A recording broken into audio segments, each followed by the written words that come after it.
자, 우리 말씀의 제목이 있습니다. 시작. 잘 읽으시네요. 세상에 많은 사람들이 각각 자기의 목적을 위해서 하루하루 바쁘게 살아갑니다. 그런데 하나님께서는 성경에서 세상을 창조하시고 사람을 지으신 목적을 우리에게 말씀해 주셨어요. 그 목적은 우리의 목적과 다를 수 있습니다. 무엇이냐? 우리를 하나님의 자녀 삼으시는 것이 목적이고, 하나님의 자녀된 우리를 하나님 나라로 인도하시는 것이 우리의 인생을 향한 하나님의 계획과 목적입니다. 하나님께서 우리가 그 길을 갈 수 있도록 그 길을 우리에게 열어주셨어요. 누구실까요? 예수 그리스도십니다. 예수님은 우리에게 길이 되시고 생명이 되시고 진리가 되어주셨어요. 예수님은 우리에게 이렇게 말씀해 주셨습니다. 또 사도 바울도 이렇게 말씀해 주었어요. 사도행전 16장 31절입니다. 없군요. 주 예수를 믿으라. 그리하면 너와 내 집이 구원을 얻으리라.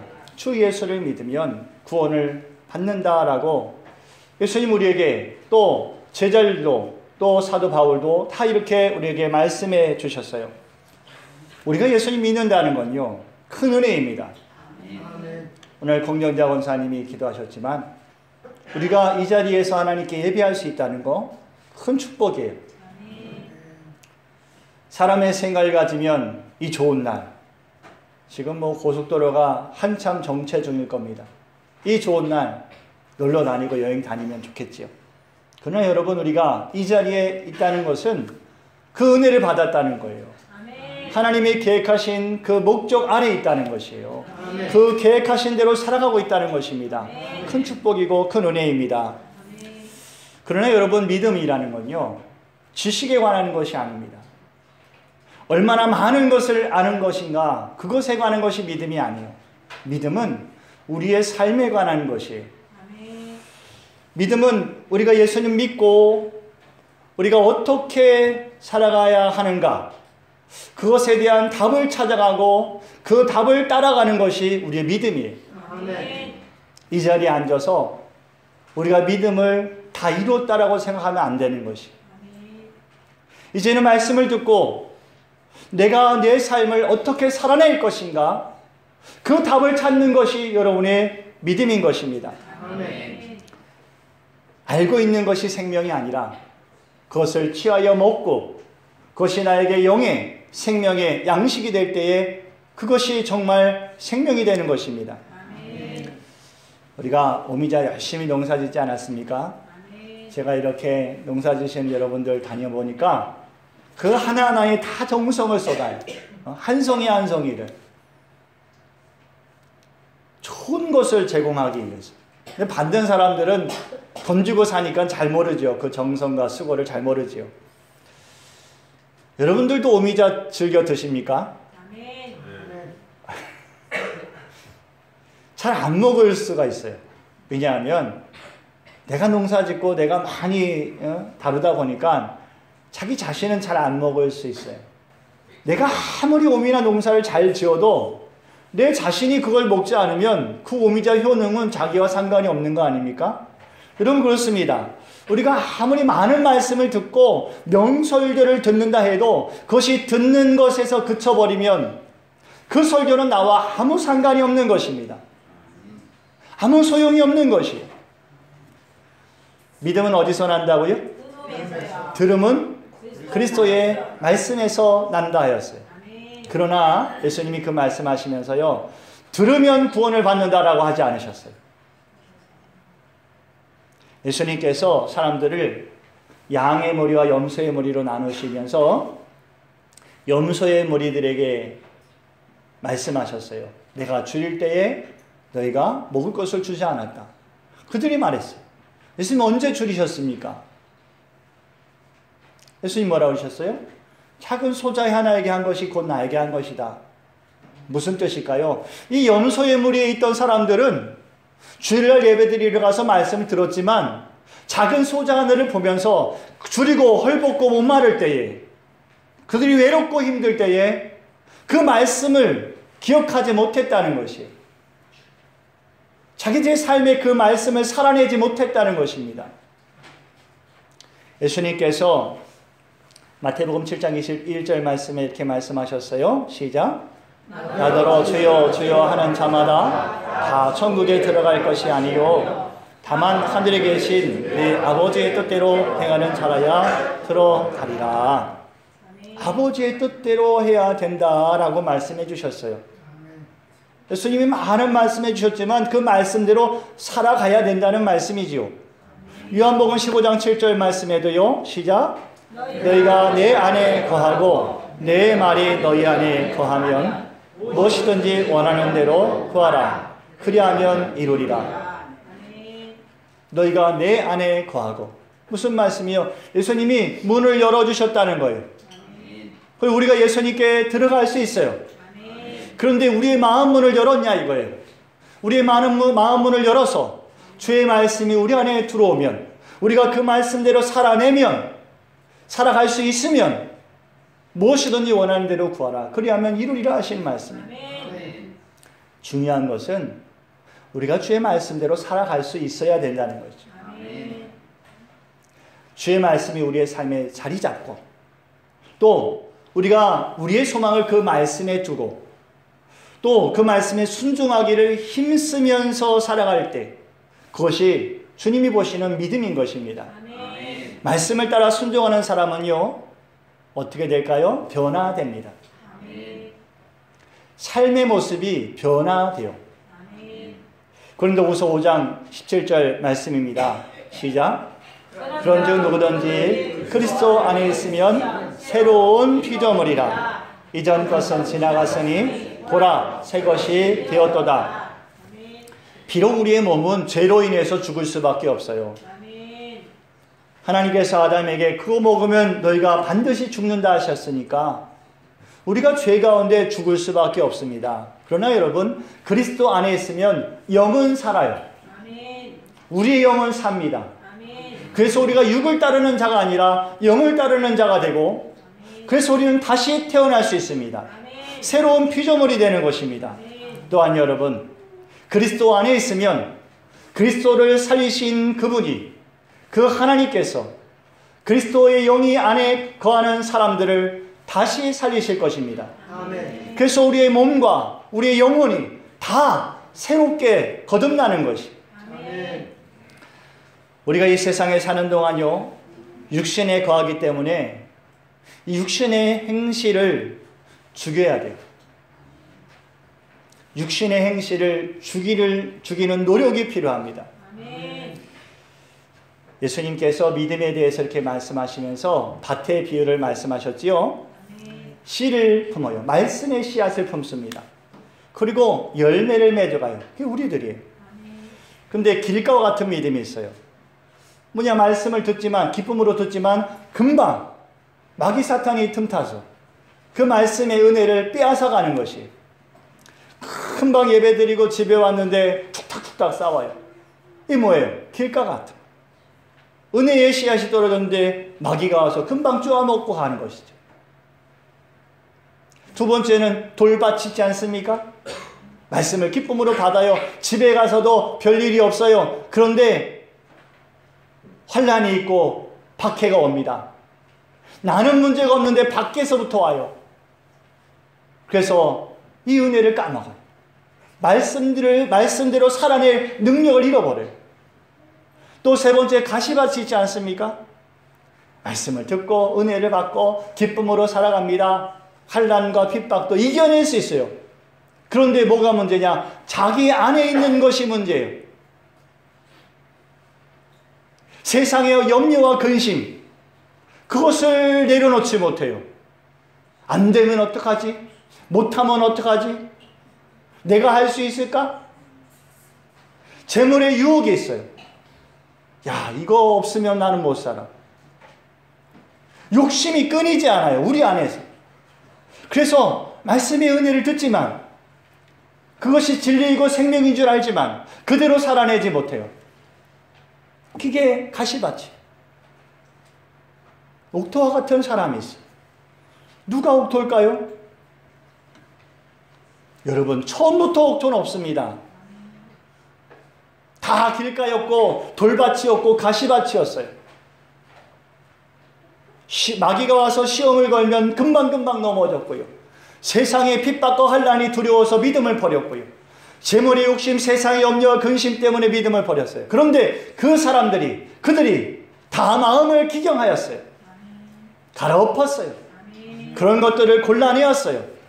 뿌리를 깊이 내리고 흔들리지 않았어요. 그 사람들이 옥토가 된 사람들입니다. 30배, 60배, 100배의 결실을 맺어가는 은혜의 삶을 살아갈 수 있게 된 것이지요.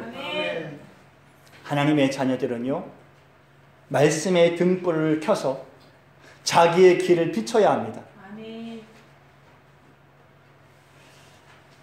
육신의 행실을 말씀의 등불로 비추어 봐야 돼요. 우리가 살아가는 삶의 모습을 말씀으로 조명해 봐야 돼요. 오롯이 말씀의 길을, 생명의 길을 내가 살아가고 있는가, 우리는 조명해 봐야 됩니다. 세상에 꺼지지 않는 등불이 있을까요? 없습니다. 이 등도 나갔어요. 저 등도 나갔어요. 새 것을 끼웠지만 나갔어요. 촛불을 켭니다. 언젠간 다 타버리죠. 해가 뜹니다. 언젠간 져버리죠. 세상에는 영원한 빛이 없어요. 우리가 주의 말씀을 찾아야 될 이유가 바로 거기 있습니다. 우리가 말씀의 은혜를 받았지만 금방 그 말씀의 은혜가 꺼져버릴 수 있다는 거예요. 자주 찾아야 돼요. 주야로 그 말씀을 묵상할 수 있어야 돼요. 그 말씀을 떠나지 않아야 되는 것입니다. 그럴 때에 그 불빛이 우리의 삶을 온전히 비추시고 우리가 그 말씀을 따라 살아갈 수 있는 것입니다. 여러분, 육신의 행실을 따라 살던 사람이 하나님의 말씀을 따라 산다는 것이 쉽습니까? 여러분, 쉬운 일 아니에요. 우리가 주의 말씀을 따라 순종한다, 말은 쉽지요. 그러나 쉬운 일이 아니에요. 우리의 길가 같고 돌밭 같고 가시밭 같은 마음을 기경하여 엎은다? 쉬운 일 아닙니다. 그건 여러분, 우리가 이 석항에 살기 때문에 누구보다 잘할 거예요. 이 돌밭을 옥토로 만든다? 이거 참 어려운 일이죠. 그러나 여러분, 수없는 도전과 실패가 반복되고 힘들고 어려운 삶이 계속되고 믿음의 경주가 계속될 때 여러분, 포기하지 마십시오. 아멘. 기도로서 하나님께 아뢰는 것입니다. 아멘. 주님, 내가 이렇게 하고 싶지 않았습니다. 정말 나는 하나님 앞에 온전하고 싶었지만 주님, 내 안에 있는 죄 때문에 또 다시 넘어졌습니다. 그러나 주님, 내가 주님을 포기하지 않습니다. 다시 도전합니다. 다시 주의 말씀을 붙듭니다. 다시 주의 말씀의 조명 앞에 나아갑니다. 나를 도와주십시오. 아멘. 누가 주의 말씀대로 자기가 온전하다 할 사람이 어디 있겠어요? 여러분, 그러나 여러분, 우리가 완전하지 않다 하여도 우리가 끊임없이 주의 말씀을 붙들고 그 앞에 나아갈 때에 우리가 다시 도전하고 다시 일어설 때에 하나님은 의로운 자라 인정하여 주시는 줄 믿습니다. 아멘. 완전한 자를 의롭다 하지 않으셨어요. 주 앞에 나아가는 자를 의롭다 하시는 분인 줄 믿습니다. 아멘. 다시 일어서야 돼요. 고난이 있어도 어려움이 있어도 일어서야 됩니다. 아멘. 누가복음 18장 말씀 보면요, 예수님께서 불의한 재판관에 대해서 말씀하셨어요. 어느 동네에 불의한 재판관이 있다는 거예요. 사람을 무시하는 사람이에요. 근데 그 마을에 한 과부가 살았어요. 혼자 살다 보니까 억울한 일을 당했어요. 한이 맺혔어요. 이걸 풀어줄 사람이 필요한데 자기 주변에는 아무도 자기를 도울 자가 없어요. 자기를 도울 자는 그 불의한 재판관밖에 없습니다. 이 여인이 어떻게 해요? 계속 찾아갑니다. 그런데 이 재판관이 결국에는 들어주지요. 예수님이 왜 이 말씀하셨을까요? 하나님 아버지가 불의한 재판관입니까? 그런 말씀이 아니에요. 불의한 재판관일지라도 쉬지 않고 끊임없이 아뢰을 때에 그 재판관이 그 여인을 돕지 않냐. 너희가 인생에서 어려운 도전에서 실패했을 때에 그래도 끊임없이 하나님께 나와하려면 하나님이 너를 붙들어 주지 않겠느냐. 아멘. 그 말씀인 거예요. 아멘. 여러분 계속해서 우리는 힘쓰고 있어야 돼요. 아멘. 믿음을 지킨다는 것이요, 그렇게 호락호락한 일이 아닙니다. 사단을 우리가 이긴다는 것이요, 세상의 시험을 이긴다는 것이 그렇게 쉬운 일이 아니에요. 그러나 여러분 힘써야 돼요. 아멘. 그럴 때에 주님이 우리를 붙드실 수 있고요, 주님이 우리를 도와주실 수 있어요. 아멘. 너희가 나를 찾으면 만나리라 하시지 않았습니까? 아멘. 하나님 찾아야 되는 거예요. 아멘. 하나님 어떻게 좀 해보세요. 그것이 아니에요. 내가 주를 찾습니다. 주님 나를 도우실 줄 믿습니다. 아멘. 여러분 힘써서 주 안에 거하는 자들을, 하나님의 자녀들을 하나님의 영이 도와주시는 줄 믿습니다. 아멘. 성령님이 도와주셔요. 아멘. 오늘 16절 말씀이 이 말씀이지요. 시작. 성령이 친히 우리의 영과 더불어 우리가 하나님의 자녀인 것을 증언하시나니, 하나님의 영이 우리와 함께 하심으로 우리가 하나님의 자녀인 것을 증언하여 주십니다. 물론 약해서 넘어졌어요. 세리와 같이 감히 성전에 들어오지 못하고 문 앞에 엎드려 있어요. 주님, 나는 너무나 큰 죄를 지었습니다. 내가 감히 주 앞에 나아갈 믿음이 없습니다. 그러나 그가 그 자리로 나올 때에 하나님은 그의 발걸음을 살피셨고 그의 마음을 살피시고 그를 의롭다 하시는 줄을 믿습니다. 오늘 신앙 영상 보지 않았습니까? 너무나 감사한 마음이 들었어요.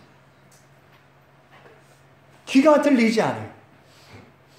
자기는 마음에 고민이 있어서 그 찬양의 자리에 예배의 자리에 나아갔는데 사람들이 누리는 그 기쁨과 감사가 자기에게는 없어요. 주저앉았어요. 눈을 감습니다.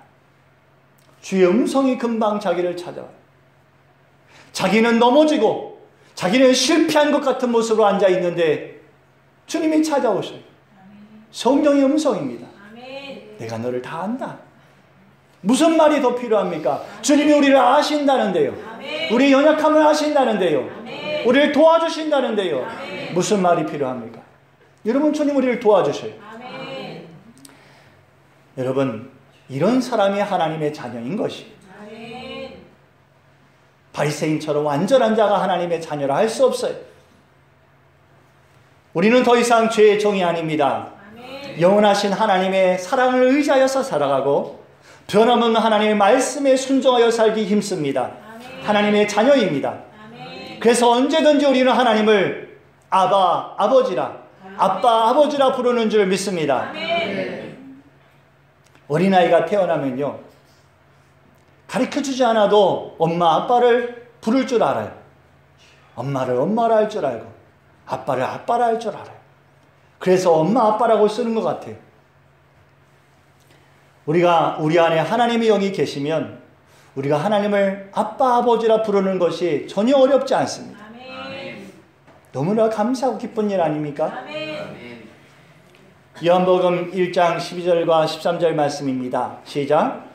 영접하는 자, 곧 그 이름을 믿는 자들에게는 하나님의 자녀가 되는 권세를 주셨으니 이는 혈통으로나 육정으로나 사람의 뜻으로 나지 아니하고 오직 하나님께로부터 난 자들이니라. 그리스도 안에 있으면, 주님을 영접하면 우리가 영접한 것 같지만 사실은 우리가 하나님으로부터 난 자들인 것입니다. 하나님 우리를 낳아주신 것입니다. 우리가 하나님의 상속자예요. 아멘. 우리가 하나님의 상속자예요. 아버지의 나라가 곧 나의 나라입니다. 우리의 것이에요. 그럼 여러분, 하나님의 상속자이면 이제 빛의 자녀로 살아야 돼요. 그 상속권을 잃지 말아야 돼요. 에베소서 5장 9절 말씀이에요. 이렇게 말씀하셨어요. 시작. 빛의 열매는 모든 착함과 의로움과 진실함에 있느니라. 우리가 하나님의 나라의 상속자면 이제 이 빛의 열매를 맺어가야 돼요. 네? 모든 착함이라고 그랬어요. 착하게 살아야 돼요. 네? 의로움이라고 그랬어요.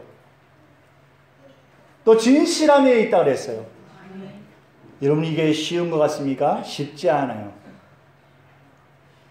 짧은 말씀인데도 이게 쉽지 않아요. 우리가 성령 안에 거하고 성령의 인도하심 안에 거하고 육신의 행실을 죽여야 이 빛의 열매들을 맺을 수 있어요. 또 성령의 열매는 몇 가지나 있습니까? 9가지나 있어요. 세상에 빛의 열매는 3가지였는데 성령의 열매는 9가지나 돼요. 뭡니까? 사랑과 희락과 화평과 오래 참음과 자비와 양선과 충성과 온유와 절제니라 하지 않았어요? 외우기도 힘들어요. 이게 여러분 우리 삶에서 자동으로 됩니까?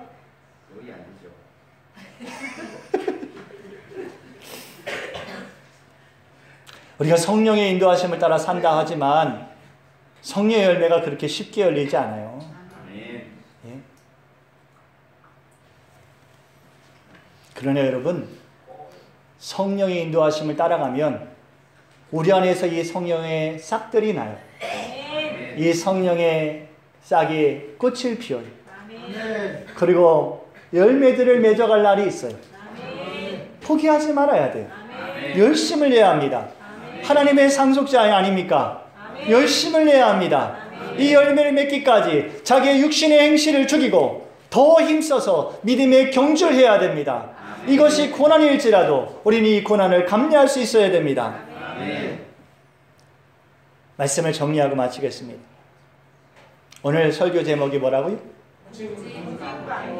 이 제목에는 2가지의 상반되는 단어가 있어요. 뭡니까? 예, 쓸꽃자와 달감자지요. 어떤 게 좋습니까? 예, 단 게 좋지요. 고진감래라는 말을 사람들이 좋아하지 않아요. 왜냐하면 쓸고가 먼저 오기 때문에 그렇죠. 단 것만 원해요. 좋은 것만 원합니다. 그러나 여러분 우리의 믿음의 경주는 고진감래입니다. 어려움이 먼저 와요. 고난이 먼저 옵니다. 힘들고 어려운 일이 있어요. 우리가 주의 말씀을 따라가는데 어려워요. 자꾸 그 말씀대로 살아내리지 못하는 것 같아서 넘어질 때도 있어요. 그러나 여러분 우리를 가꿔주시는 분이 있어요.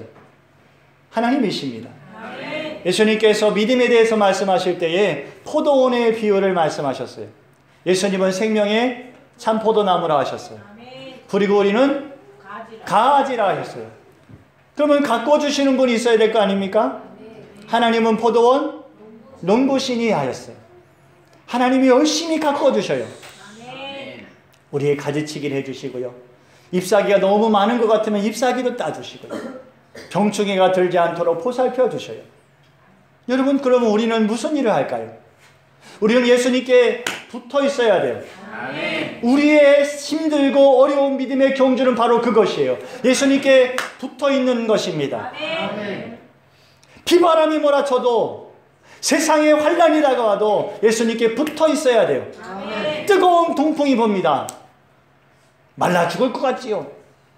그런데도 우리는 예수님께 붙어서 생명수를 얻어야 돼요. 그러면 열매를 맺습니다. 하나님은 그 열매를 기쁨으로 거두셔요.